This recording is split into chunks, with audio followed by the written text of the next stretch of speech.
special edition of the JAB Show. It's your life by design, helping you to create the blueprint for the life you've always wanted. This special edition of the show is the Valentine's Day edition, and we call it Love by Design, and the subtitle is The Road to Bliss. I'm Joe Abbas, and it's your life by design. Welcome again once more.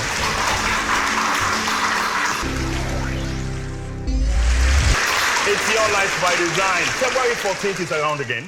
What does it mean? It means it's Valentine's Day, and people all over the world celebrate love, we celebrate affection, and we celebrate romance. To say the least, it's also a period of commotion. Am I right? Commotion.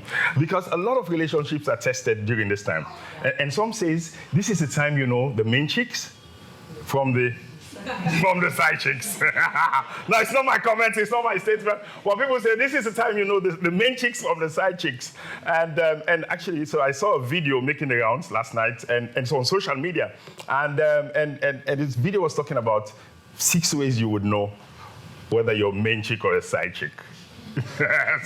And he says, and the first one, he says, if he tells you he doesn't celebrate Valentine's Day, there's a question mark there.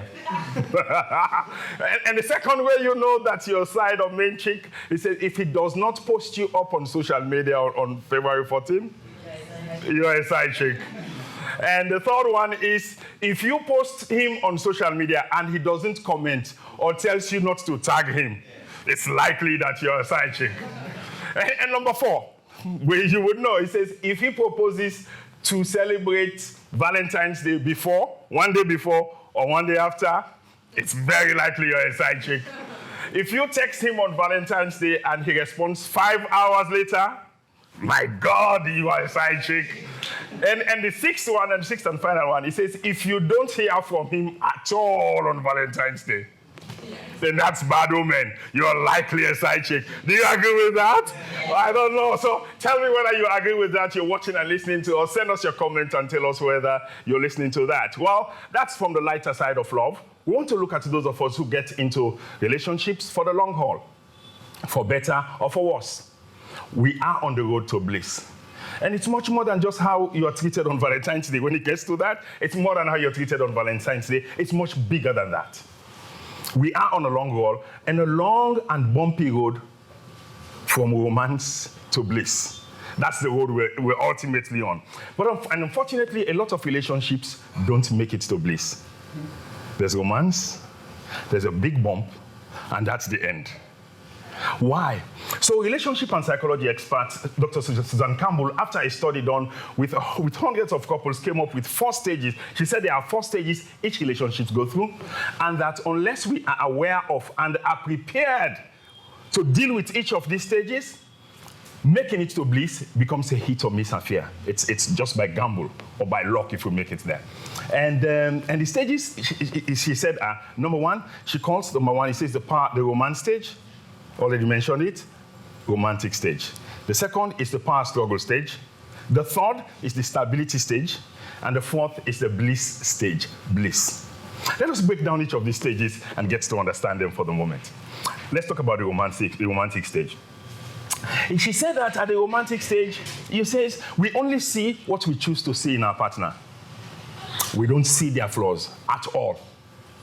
We say love is blind. And somebody say, married go open your eye. Our brain, and it says, so scientifically, they say our brain releases chemical substances that almost act on us like drugs. And until that wear out, and which can take from between 2 months to 2 years for it to wear out. Once it does, at this point, your brain, until you get to the point where your brain stops producing the chemical, and you wake up one morning, and when you thought this romantic level will last forever, it disappears one day. The chemical stops producing. You enter into love hangover. You wake up in the morning and discover you're lying beside the most incompatible person in your life. Most incompatible. The romance stage have ended, and the power struggle stage has begun. That's the second stage. It's the power struggle stage. So from the romantic stage, you think it would never end, but it ends. Then you get to the power struggle stage. It's very interesting stories that we'll share. So it's a love hangover. The love hangover, you wish it would be like it was then, but it's no longer the case because the relationship has moved on and you haven't moved on. A high percentage of marriage and divorces happen here around the 3 to 4 year mark. And it's such a painful time for the couples because there's an illusion that they have the romantic stage would last forever. And when it fails, it's replaced with feelings of disappointment and anger. Instead of seeing the similarities that you did in the romantic stage, all you see now and you focus on is the differences and the flaws that they have. They were there, you didn't see them because the drug of the romantic stage means there was nothing you could see. You were blind to all of them.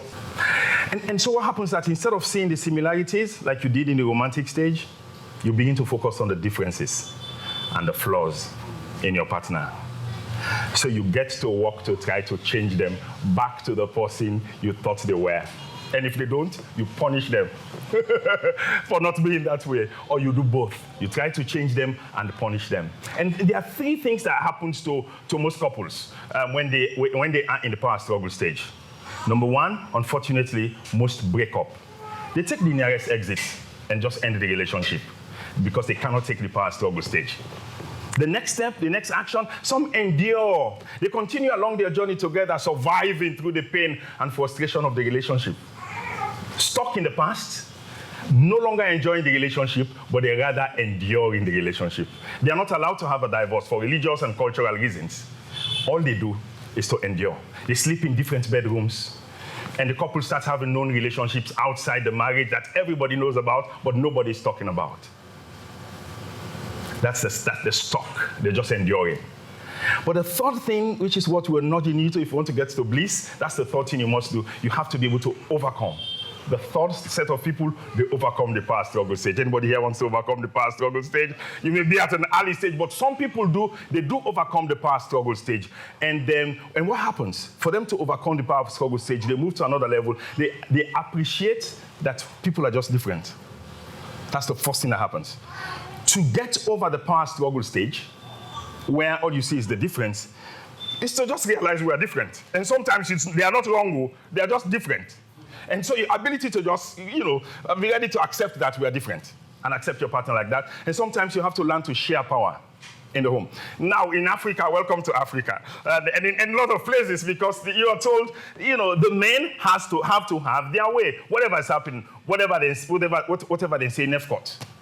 It's the last. They have to have the last say. And so you have to share power. When they get to learn how to do that, that's how they're able to progress beyond the power struggle stage. They learn to share power and realize that using force will not get you what you want in love. Thirdly, they learn to fight in a way that both of them can win. So they can fight, but they fight fair. They fight fair, they fight to win, so that they end up both parties winning and they end up win-win. And so when you survive by doing these things in the power struggle stage, they can now move on to stability stage. Stability, this is the third stage in a relationship, is stability. Once we've learned to fight in a way that both of you win, you move to the stability stage. The thrill of the love, of being in love, begins to return again, and even more deeper way, in a more mature form than at the romantic stage. And it finally becomes clear that you're never going to succeed to change your partner. You fully surrender the reality that your partner is human, and in a relationship, there are shortcomings as a result of them being human. You accept each other for who you are. Are you happy that we're making progress? And so that's the journey. But so the fourth stage, when you get to stability stage, the fourth stage where all of us are looking forward to getting to is the bliss stage. Bliss. That's why we call this, the subtitle for the show is The Road to Bliss. From the romantic stage to the power struggle stage to stability. If you survive stability, then you get to the bliss stage. In this stage, the two people become one in a very close way. And then they are like a team, moving out to bless the world. You move beyond relationship, and you're like brothers and sisters, and you become a gift to the world. Often couples at this stage work on projects together. They have charity projects they work on. They have a shop. They have a small business. They work together to bless the world. Which stage are you in? And I'll ask the question, which stage? Are you at the Valentine's stage and side chick and main chick stage? Or are you on this journey? We'll take a break. When we come back, I will bring my own Valentine to join me on the set to share our own experiences through the 4 stages of our relationship. Stay with us. You don't want to miss that.